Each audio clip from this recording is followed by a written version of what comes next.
We had some positive outcomes in 2020, but God, there were so many negatives. And so I acknowledge that we have so much work to do. Ik had wel verwacht dat minstens 1 of 2 van die kandidaten die ik ken zouden gewonnen hebben, hier plaatselijk dan. En helaas, zo goed als niemand is erin geslaagd. Deze week krijgen de Democraten het presidentschap, het Huis van Afgevaardigden en de Senaat in handen. Dus je zou zeggen, daar zijn ze heel tevreden mee. Maar er zijn redenen voor hen om bezorgd te zijn. In het Huis van Afgevaardigden zijn ze zetels verloren. In de Senaat daar hebben ze de meest nipte meerderheid. En op de lagere niveaus daar was het helemaal een ontgoocheling voor de Democraten. We saw an opportunity for Democrats to flip at least half a dozen state legislative chambers this year and potentially on a good night to flip even more, and that just didn't happen. Dit is Nicole Hobbs. I am the co-founder and executive director of Every District. Our focus is helping to elect more Democrats at the state legislative level.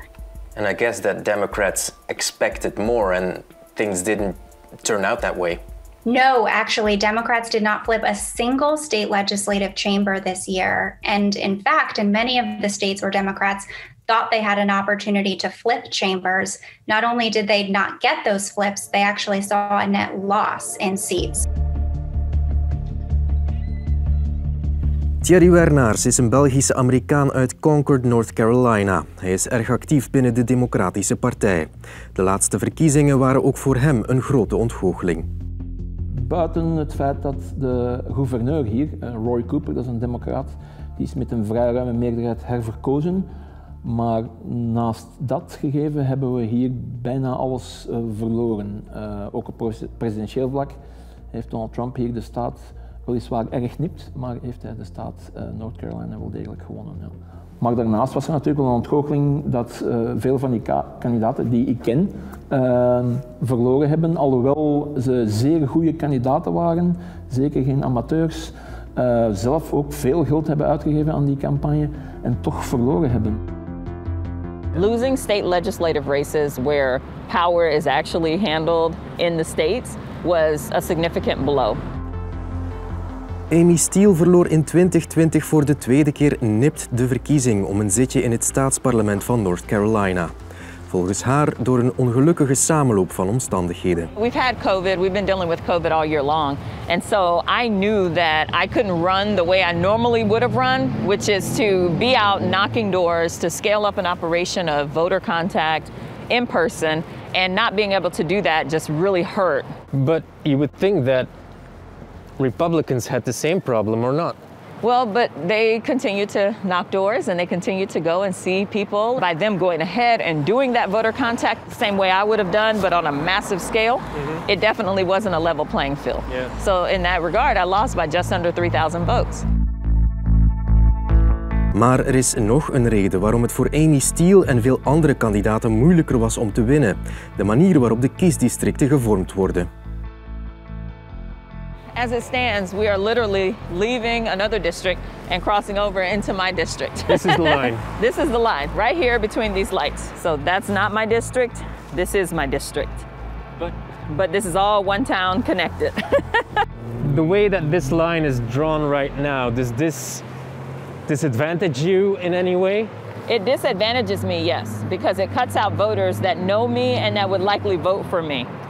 It absolutely tears the city in half, and then it doesn't put together, just natural boundaries. A boundary should be the way the city council operates, Concord, that should be a boundary, or it should be all-inclusive of the entire county, and it's just not. Hoe die kiesdistricten eruit zien kan dus voor een kandidaat het verschil maken tussen winnen of verliezen. Die kiesdistricten die worden om de 10 jaar hertekend. En dit jaar is zo'n jaar. We hebben vorig jaar, 2020, net een volkstelling gehad. En dan het jaar nadien worden alle districten hertekend. En wie de meerderheid heeft in het parlement van de staat is aan zet om die te hertekenen. De partij die de staat bestuurt kan die lijnen op die manier uittekenen dat ze bij de volgende verkiezingen in het voordeel zijn. Dat ze het makkelijker hebben om mensen naar het deelstaatparlement te sturen of naar het Huis van Afgevaardigden in Washington D.C. Op die manier zijn het eigenlijk niet meer de kiezers die politici kiezen, het zijn de politici die hun kiezers kiezen. Dat heet gerrymandering. Je kan een district perfect ontwerpen zodat bepaalde gebieden waar meer republikeinen wonen binnen dat district vallen en democratische gebieden niet. En dat je dus eigenlijk al op voorhand bepaalt dat de Republikeinse kandidaat in dat district start met een serieuze voorsprong. Bij gerrymandering kan je 2 tactieken gebruiken. Je hebt packing en je hebt cracking. Bij packing ga je zoveel mogelijk kiezers van de tegenpartij onderbrengen in 1 kiesdistrict. Dat maakt het dan makkelijker om de andere districten te winnen. Bij cracking ga je de kiezers van de tegenpartij opdelen en onderbrengen in een groep waar je eigen partij in de meerderheid is. Het doel is altijd hetzelfde: de invloed van de tegenpartij zoveel mogelijk beperken. Hier in North Carolina, wie is er in het voordeel? Republikeinen vooral hier, omdat zij dus al 20 jaar die districten hebben kunnen ontwerpen, omdat zij de meerderheid hebben in het parlement van de staat North Carolina. En nu hebben ze opnieuw de meerderheid? Helaas wel, ja.